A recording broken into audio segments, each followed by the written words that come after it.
This is DW News coming to you live from Berlin.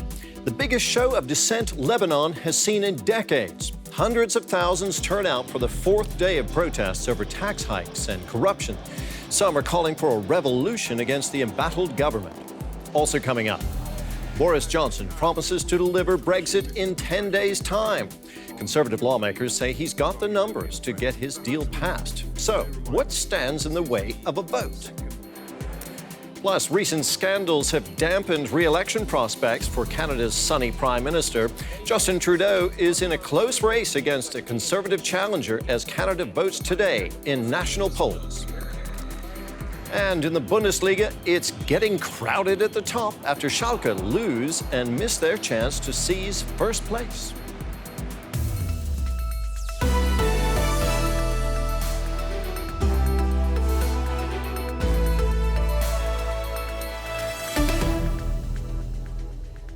Hello, I'm Terry Martin. Welcome to the program.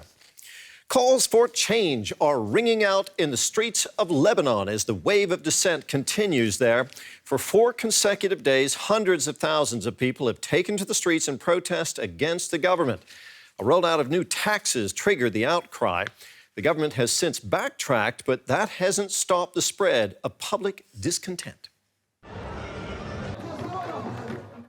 Our correspondent Bassel Aridi is in Beirut and joins us now. Bassel, the government there is promising to address at least some of the protesters' grievances. Are the demonstrators going to be satisfied with that? No, not really. Right now, all the roads into Beirut and from Beirut are closed. What is known about the reforms that the government is promising at this point? What can you tell us about those? Sorry, I was just wanted to ask you that given that kind of pressure on the government and that we've seen already 4 ministers resign over the weekend, can this government survive? Yeah. It can survive. Okay, and we'll be following that, of course, very closely with your help. Bassel Aridi in Beirut, thank you so much. Thank you, Terry. British Prime Minister Boris Johnson will make a fresh attempt to win parliamentary backing for his last-ditch Brexit deal after another defeat on Saturday. Despite promises that he wouldn't, Johnson was forced to request a delay to Brexit after MPs postponed taking up his proposed deal to exit the European Union. But government wants to hold a so-called meaningful vote on the deal, though it will be up to the Speaker of the Commons whether a vote can go ahead. DW's Barbara Vasil is following all the twists and turns in London and Brussels. She joins us now from London. Barbara, Boris Johnson is not giving up, it seems. What do you make of those around him who say that he can still get Brexit done by October 31st? Now, he would say that, Terry. He wouldn't. What about efforts to hold another referendum, Barbara? We're seeing momentum for that growing among British voters, but is that momentum also building in the British Parliament? Barbara, thank you very much for that update. DW's Barbara Vasil in London. Now to some of the other stories making headlines around the world today. Australia's major newspapers have published redacted front pages in a coordinated campaign to protest against laws that restrict press freedom. This follows federal police raids earlier this year on the national broadcaster ABC and a News Corp journalist's home over 2 stories that had proved embarrassing for the government. There have been more violent protests in Chile despite the government announcing the suspension of a controversial metro fare hike. At least 2 airlines have canceled flights to Santiago, which has been put on a state of emergency. Officials report 7 people are dead in fires related to the unrest. And following elections in Switzerland, the right-wing People's Party remains the strongest force in parliament despite a slip in support. Green opposition parties made unexpectedly large gains. Because of the country's unique electoral system, it remains unclear, though, whether the Greens will become part of the government, which Parliament will vote for in December.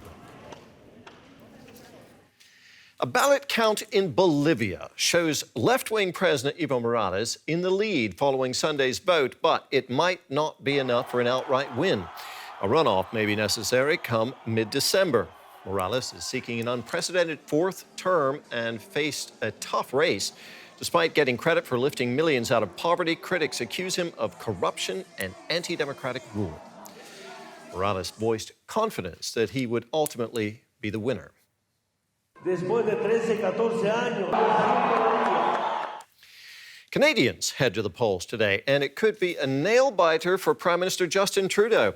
His campaign has been overshadowed by a series of errors that have raised allegations of racism and ethics violations.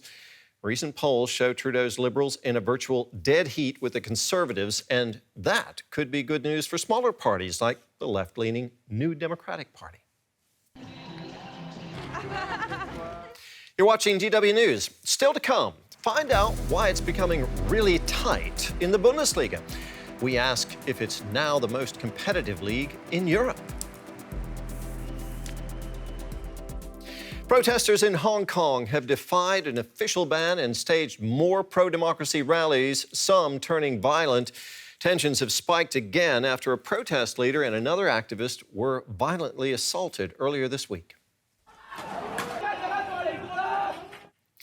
The United States is struggling to get an opioid crisis under control. More than 400,000 people have died. Millions more are addicted.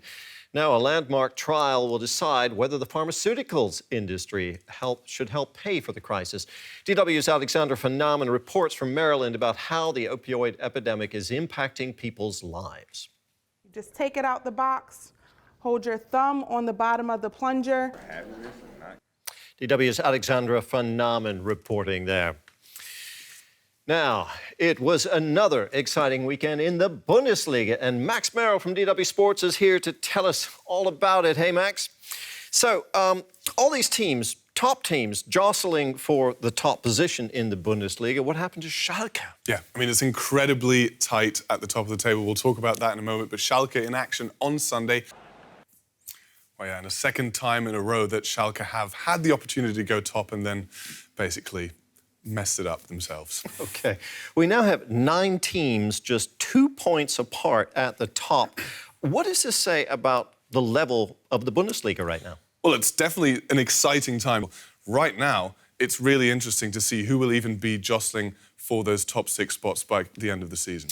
Okay, talking about consistency, Bayern, of course, are in that mix at the top, but I understand that all is not well in Bavaria. No, I mean, I personally think they really made a mistake, but it's 2 weeks now in the Bundesliga, 2 match days without a win, so it's going to be a struggle for them. Max, thank you so much. DW's Max Merrill from DW Sport. You're watching DW News. Coming up next, we've got a documentary for you. We're going to be focusing on some of the world's best preserved dinosaur skeletons found right here in Germany.